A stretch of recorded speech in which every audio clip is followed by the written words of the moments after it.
Thank you, Gary. And do I just go this way? Yes, except that's not my first slide. There we go. Okay, the other disclaimer is that I am not an expert in cardiovascular diseases, but know enough around the edges to know some of the literature about mercury and this endpoint and recognize that this has potential large implications if this premise is causal enough or true enough to be used in the way that I'm suggesting here. So this issue is important not just for cost-benefit analysis, but also for the way we do fish consumption advisories, because right now we just target the neurodevelopmental at-risk group, pretty much women of childbearing age. And also this dovetails into the connection between chemicals acting at low dose on the backs of already high diseases that are common in the population. So that it's, at low dose, maybe this is the important thing to try to understand is how chemicals may be contributing to what's already prevalent in the population. So anyway, I've just laid it out with a couple of arrows here, the key being methylmercury. The pro side here is going to contend that it is a contributing cause to cardiovascular disease and thus should be factored into cost-benefit analysis. There had been an analysis of this concept in 2010, 2011, in which recognizing that the mercury that's contained in fossil fuels may be important to regulate from the perspective of its environmental release from power plants and getting into aquatic systems where it can readily go up the food chain. And then the top predator in that cycle, being human beings, could be, and by the way, the major source of mercury exposure for human beings is fish. So this pathway is the key pathway when we're talking about exposure to organic mercury, thiomerazole or whatever else, is really small compared to this. That cost-benefit analysis, I believe is 2010, it says there, by Glenn Rice et al., showed that 20% of the cost benefit or the benefit from reducing mercury would be related to neurodevelopment and protection of IQ, and 80% if this is causal enough to be factored into cost-benefit analysis, the benefit would be from prevention of myocardial infarction. So. Here is a little bit more of that analysis. I hope you can, I guess it may be a hard time reading the fine print, but they laid out back in 2010, 2011, as a result of an EPA-led workshop, they laid out the various lines of evidence from epidemiology, animal, and in vitro work on sort of the mechanistic, molecular interface kind of level of effect of methylmercury through to intermediary clinical endpoints like thickening of myocardial endothelial tissue and thickening of the myocardium, and to the final endpoint, which would be myocardial infarction, and laid out the level of evidence. The conclusion in 2011 was that the workshop recommended the development of a dose-response function relating methylmercury with myocardial infarction for use in regulatory benefits analysis. So that was 2011. Obviously, I've updated the literature search on this with some other interesting endpoints as well. So here's the basic data. Along those lines, the main study, there are two main epidemiology studies showing mercury associated with myocardial infarction and acute coronary events. And this is a prospective study from eastern Finland where the fish, that there's a relatively high fish-eating population, and the fish are middling in mercury and low in fish oils. So these are lean fish, not a lot of omega-3 fatty acid, and 13.9-year follow-up. At baseline, these 42 to 60-year-old men did not have cardiovascular disease. They measured mercury in the hair and then followed them out all those years. And the highest tertile of that group had about a 1.7 to 1.8 fold odds ratio for acute myocardial events. I guess, oh, okay, I didn't realize I had that phased. And then in terms of, okay, so go back. Yeah, so the points at the bottom there is Virtanen et al. This Eastern Finland cohort shows temporality because it's a prospective study. It shows dose response. Well, at least because the highest tertile had the effect. And then in Gualar et al., 2002, 684 cases from a combination of 8 countries across Europe and Israel, also show a dose response. This is not prospective, but shows a dose response based upon a mercury biomarker and acute myocardial events.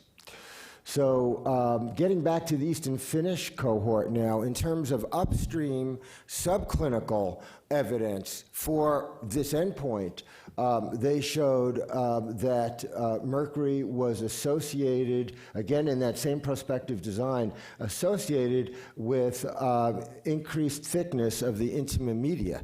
So the coronary arteries were thickened in these Finnish men, the higher, and these are the, I guess, quintiles, 1, 2, 3, 4, 5, yeah, quintiles of exposure. That highest group had a 2.81-fold odds ratio for thickened intima media.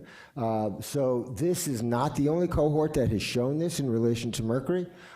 In the Faroe Islands, Choi et al., 2009, and also in a group of non-fish-related exposures, but in a chemical plant in Poland, also had thickened intima media.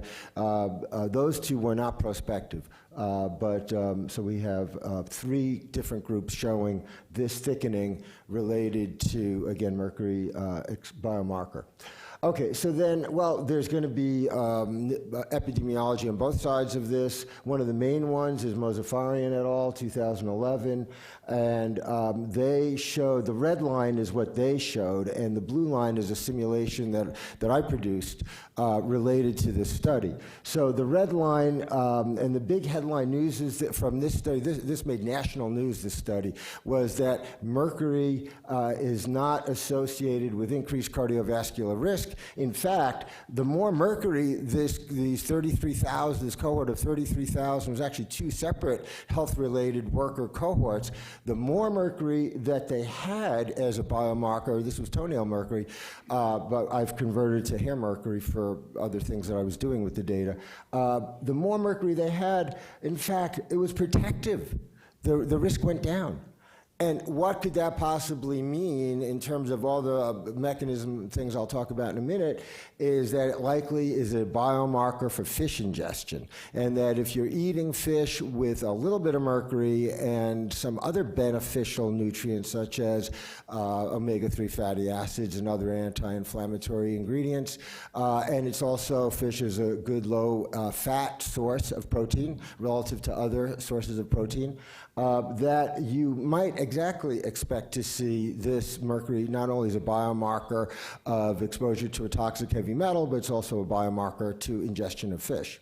And so what I did with this evidence was looked at the dose response for omega-3 fatty acid, which is the left graph, and the Gualar data I just showed you. So the one on the upper left is the beneficial curve for omega-3 fatty acid acids on cardiovascular endpoints. The right one is the risk that I just showed you of methylmercury, and if you do a risk-benefit equation for these two respective slopes, you can exactly reproduce, which is what that blue line is, not exactly, but you can come close to reproducing what they showed just by simulating the omega-3 benefit in the diet that these people were likely eating. So with that, basically what I'm trying to say in a nutshell is that that paper may well be heavily negative confounded. And when you start trying to tease that apart mechanistically, you may be able to see that confounding through these different slopes. So in terms of plausibility, does an AOP exist? The top line is the overall construct that we're working within in terms of molecular interaction, and then the biological response inside the black box.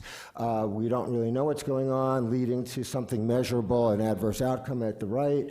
Well, for methylmercury, we know, let's see, I can see it clearer here. We know that it's very reactive with protein sulfhydryls, causing a lot of protein denaturation.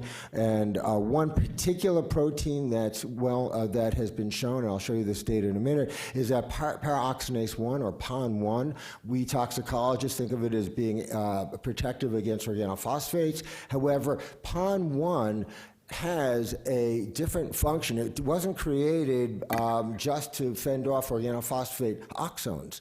It has been, through evolution, built into high-density lipoprotein. Okay, to fend off oxidized fat and to prevent fatty streaks from developing. And it's well known in populations that have low PON1, that is a risk factor, predictive risk factor for acute myocardial events. So mercury knocking down PON1 is an intermediary step, a biochemical step, creating oxidized lipids, promoting fatty streak, redox effects of mercury, oxidative stress, leading to increased phospholipase activation and COX pathway activation. Also, mercury's been shown in vitro to decrease nitric oxide availability. All of that in the endothelial cell, which is very sensitive to oxidants, can lead to damage and a fatty streak, increased intima media. So there is a plausible mechanism. And then on the bottom is, well, this is already going on in the population through related pathways, and it's quite plausible that mercury would be contributing to what is happening in the population overall. So here's the evidence from Aboriginal fishers up in the Arctic Circle that their PON1 goes down the more mercury they have as a biomarker. And actually, the 0.1 microgram per kilogram per day dose that I've overlaid with that dose response from Ayed is the RFD. So at the RFD for mercury, we've got already a knockdown in circulating PON1.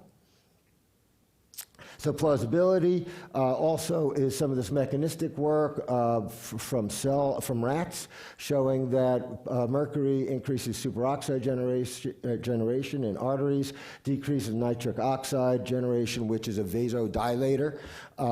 So increases, basically dysregulates the vascular function of rats. Methylmercury relatively, this was a low-dose study. So in summary, the epidemiology associations with coronary events are suggestive that at levels common in the population, you can see in the Finnish study and in the European study, you can see this association with acute myocardial outcomes. The epidemiology also shows a correlation with upstream events, such as decreased PON1, thickening of the intima media, all make sense from a clinical progression of disease perspective that's already happening in the population that mercury could be adding to. Experimental evidence in animals and cells shows that mercury is going to stimulate ROS, protein denaturation, dysregulation of vascular function, leading to oxidized lipids, endothelial dysregulation, and vasoconstriction and fatty streak.